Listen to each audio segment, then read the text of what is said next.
গতকাল থেকেই আমরা যে খবরে চোখ রেখেছিলাম, আজ সরাসরি কোর কমিটির চেয়ারপারসন হলেন অনুব্রত মণ্ডল। অর্থাৎ 6 থেকে বেড়ে বীরভূম জেলার কোর কমিটির সদস্য সংখ্যা হলো 7 জন। অনুব্রতকে মধ্যমণি করে প্রায় 1 ঘন্টার রুদ্রদ্বার বৈঠক শেষে সাংবাদিক বৈঠক করে এ কথা জানালেন কোর কমিটির আহ্বায়ক তথা বিধায়ক বিকাশ রায়চৌধুরী।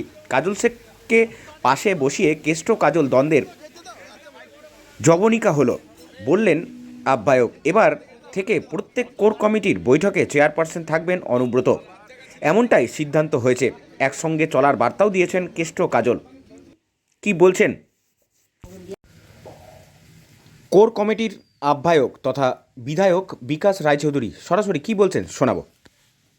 আজকের আমাদের যে কোর কমিটি গত 24/4/2024 হয়েছিল, তারপরে দীর্ঘ 1.5 মাস পরে যেহেতু বিভিন্ন উৎসব আর্যিকর কাণ্ড নানা ধরনের থাকার জন্যে আমরা সিদ্ধান্ত নিয়েছিলাম আগেই যে আমরা পুজোর পরেই আমরা এই উৎসব শেষ হয়ে গেলে আমরা কোর কমিটি ডাকব, এবং আমরা যথারীতি সেই কোর কমিটি ডেকেছি। এবং কোর কমিটিতে আজকে সৌহার্দ্যপূর্ণ আলোচনা হয়েছে, খুব সুন্দর আলোচনা হয়েছে।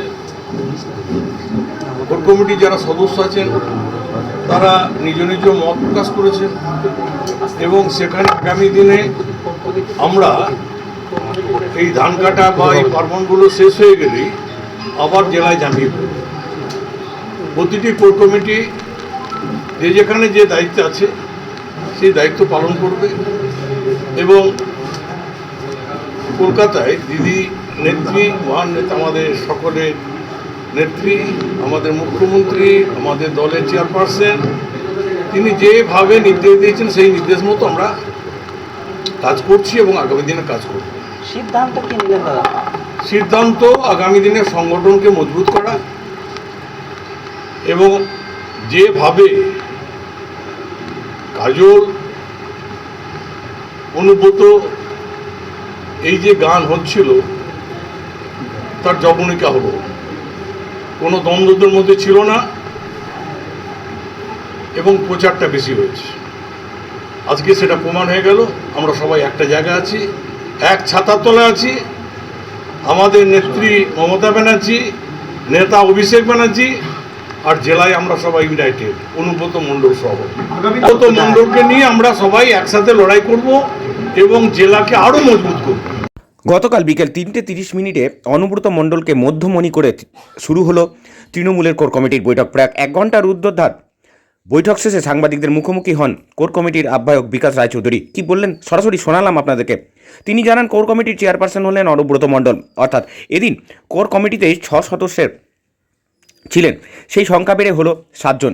এবার থেকে সব কোর কমিটির বৈঠকে চেয়ারপারসন হিসাবে উপস্থিত থাকবেন অনুব্রত। এছাড়াও এই বৈঠকের মধ্য দিকে এদিন ধরে চলে আসা কাজল কেষ্ট দ্বন্দ্বের জননিকা হলো কাজল শেখকে পাশে নিয়েই, এমনটাই জানান বিকাশ রায়চৌধুরী। এছাড়াও বৈঠকে অনুব্রত মণ্ডল ও কাজল শেখ উভয়ই একসঙ্গে চলার বার্তা দিয়েছেন। প্রতি মাসের একটি করে কোর কমিটির বৈঠক হবে, একটি মহকুমায় বৈঠক হবে। পরবর্তী বৈঠক 15 ডিসেম্বর রামপুরহাটে হবে। জানা গিয়েছে কোর কমিটির বৈঠকে বেশ কয়েকটি প্রস্তাব রেখেছেন কাজল শেখ। অভিযোগ তুলেছেন একাধিক। কাজল শেখের প্রস্তাবগুলি মেনে নেওয়া হয়েছে। সাংবাদিক বৈঠকে কাজল শেখ বলেন, আমি আগেও বলেছি, আজও বোলপুরে তৃণমূল পার্টি অফিসে বসে বলছি, অনুব্রত মণ্ডল আমার রাজনৈতিক গুরু, আমার অভিভাবক। আমি তার হাত ধরে রাজনীতিতে প্রবেশ করেছি। আমাদের মধ্যে কোনো দ্বন্দ্ব নেই। কোর কমিটির বৈঠকে সবাইকে সঙ্গে নিয়ে চলার পরিকল্পনা হয়েছে। 2 বছর পর গরু পাচার ও আর্থিক তছরূপের মামলায় জামিন পেয়ে বীরভূম ফিরেছেন অনুব্রত মণ্ডল। তার অবর্তমানে দলের সাংগঠনিক হাল ধরতে Trinamool supremo Mamata Bandyopadhyay core committee গঠন করে দিয়েছিলেন। অনুব্রত ফেরার পরও কোর কমিটির বিন্দামান। এই কোর কমিটিতে রয়েছেন রাজ্যের কারামন্ত্রী চন্দ্রনাথ সিংহ, বিধানসভার উপাধ্যক্ষ আশিস বন্দ্যোপাধ্যায়, জেলা পরিষদের সভাধিপতি ফাইজুল হক ওরফে কাজল শেখ, লাভপুরের বিধায়ক অভিজিৎ সিংহ, সিউড়ির বিধায়ক বিকাশ রায়চৌধুরী ও তৃণমূল নেতা সুদীপ্ত ঘোষ।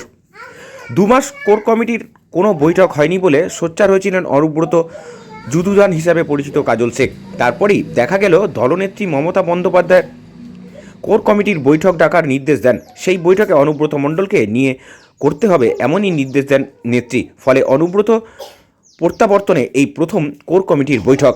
অনুব্রতকে মধ্যমণি করে এই বৈঠক শুরু হয়।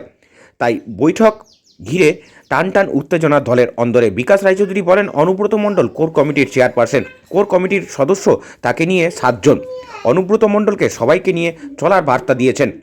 আর কাজল অনুব্রত দ্বন্দ্ব ছিল না, আজ তার জবনিকা হলো। সরাসরি দেখছেন বোলপুর থেকে সেই ছবি।